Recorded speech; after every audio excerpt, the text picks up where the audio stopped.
370 को लेके अभी तक आपको क्या उम्मीदें हैं और आर्गुमेंट किस तरह आगे होते हैं? देखिए, मुझे खुशी है कि जो इस वक्त सुप्रीम कोर्ट में जिस तरह से जिन मुद्दों पे बात हो रही है 370 को लेके, बिल्कुल यही मुद्दे 2019 से लेके पीडीपी के लोग, पीडीपी की जमात, मैं ख़ुद इन मुद्दों पे मैंने ये मुद्दे उठाए हैं। मगर फ़र्क ये है कि जब आज सुप्रीम कोर्ट में ये बातें हो रही हैं, खुल के हो रही हैं, तो सुप्रीम कोर्ट को खुशकिस्मती है कि वहाँ कोई रुकावट नहीं है। मगर हमारे लोगों को या तो थानों में बंद किया जाता है, या नज़रबंद किया जाता है, या हाउस अरेस्ट किया जाता है। इन्हीं बातों पे जो आज सुप्रीम कोर्ट में बातें हो रही हैं कि जो फ़ैसला उस वक्त किया गया पार्लियामेंट में, उसमें हमारा जो आइन है उसकी धज्जियाँ उड़ाई गई कि आइन के ख़िलाफ़ है।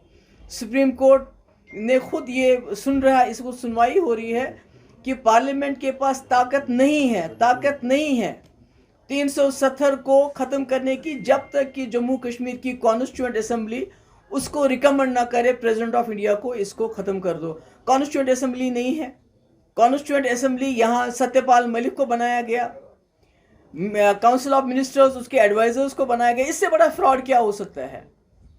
इससे बड़ा धोखा क्या हो सकता है कॉन्स्टिट्यूशन के साथ? इससे बड़ी ये जो पार्लियामेंट है उसकी बेइज्जती क्या हो सकती है कि आप अपनी ब्रूट मेजॉरिटी को, पार्लियामेंट को डेसिक्रेट, उसको जो है नाजायज़ फैसले करने के लिए इस्तेमाल करते हो। तो मुझे खुशी है कि आज बहुत खुल के बहस हो रही है सुप्रीम कोर्ट में, और वहाँ जो है बड़ी अच्छी तरह से जितने भी वकील हैं, कपिल सिब्बल साहब, आप दूसरे वकील भी आएंगे, हमारे वकील भी आएंगे, तो इस पे बात खुल के हो रही है कि जो 370 है इसको दुनिया की कोई ताकत ख़त्म नहीं कर सकती, बशमूल पार्लियामेंट भी, चाहे आपके पास 500 मेंबर क्यों ना हो, जब तक जम्मू कश्मीर की कॉन्स्टिट्यूएंट असम्बली इसको रिकमेंड नहीं करती। ये बात साफ हो गई है। Ma'am, a remark has been witnessing by the CJI in which he has to say that the Sheikh Mohammadullah had a vision all across. So what's your take on it? नहीं, मैं तो कहती हूँ कि ये इस वक्त तो सब कुछ दाव पे लगा हुआ है। अगर चीफ ये जो है जस्टिस ऑफ इंडिया ये इकरार करते हैं कि उस वक्त का जो फैसला शेख साहब ने किया था, दो कौमी नज़रिया को बरतरफ करके एक हिंदुस्तान के साथ हाथ मिलाने का एक विजनरी फैसला था, वो समझते हैं, वो कहते हैं विजन, तो उस विजनरी फैसले का भी इम्तिहान है। क्या वो फैसला सही था कि जिसमें उनको ये गारंटीज दी गई गवर्नमेंट ऑफ इंडिया की तरफ से, इस मुल्क के कॉन्स्टिट्यूशन की तरफ से, कि जम्मू कश्मीर की यूनिक आइडेंटिटी, हमारी शिनाख्त को महफूज रखने के लिए कुछ सेफ गार्ड्स मिलेंगे कॉन्स्टिट्यूशनल।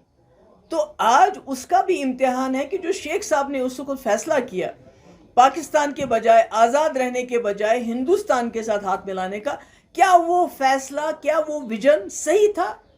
तो उसका भी फैसला आज होगा। गोगोई पर तनकीद किया गया उसमें। और इसके अलावा ये जो मुझे ये भी बताना, ये जो है, ये जो कहते हैं कि मतलब आप वहाँ पर क्यों नहीं हैं, कई मेरे जो हैं, हमारे जो हमदर्द हैं, वेल विशर्स हैं, तो मैं बताना चाहती हूँ, मेरे लिए, और मैं समझती हूँ कि मेजॉरिटी हमारे जम्मू कश्मीर के लोगों के लिए 370 एक लीगल या खाली आईनी मामला नहीं है, ये हमारे जज्बात के साथ जुड़ा हुआ है। तो अभी तक मैंने बहुत कोशिश की, पर मैं अपने दिल को इतना मजबूत नहीं कर पा रही हूँ कि मैं वहाँ जाके अदालत में बैठ के इसके ऊपर बहस सुनूं। मुझे नहीं समझ आता है कि मैं क्या वो बर्दाश्त ला सकती हूँ कि मैं 370 के ख़िलाफ़ जो है वहाँ बहस को बर्दाश्त कर पाऊँगी। क्योंकि ये मैंने जो पहला इलेक्शन लड़ा है, तो मैंने जम्मू कश्मीर के आइन की कसम खाई है, मुल्क के आइन के साथ साथ मैंने जम्मू कश्मीर के झंडे को उठाया है, मुल्क के झंडे के साथ। तो इसलिए मेरे लिए ज़ाती तौर पे अभी मुझ में वो हिम्मत नहीं है कि मैं वहाँ अदालत में बैठूं और इस बहस को सुनूं। पर इंशाल्लाह मैं कोशिश कर रही हूं कि हो सकता है थोड़ी हिम्मत जुटा के मैं, जब हमारा भी वकील या दूसरे वकील आएंगे, तो वहाँ जाने की कोशिश करूँगी। पर अभी मेरा जो है, मेरा अभी वो मजबूती नहीं है। हो सकता है, आई डोंट नो क्यों नहीं है, मुझे बहुत घबराहट होती है सोच के कि मैं अदालत में बैठूं और उसके बाद वहाँ 370 के ख़िलाफ़ कोई बात हो, तो मैं क्या वो बर्दाश्त कर पाऊँगी। मेरे लिए बहुत बड़ा ये डिलेमा बन गया है। हो गया? I think that's enough. Thank you. आपको भी यही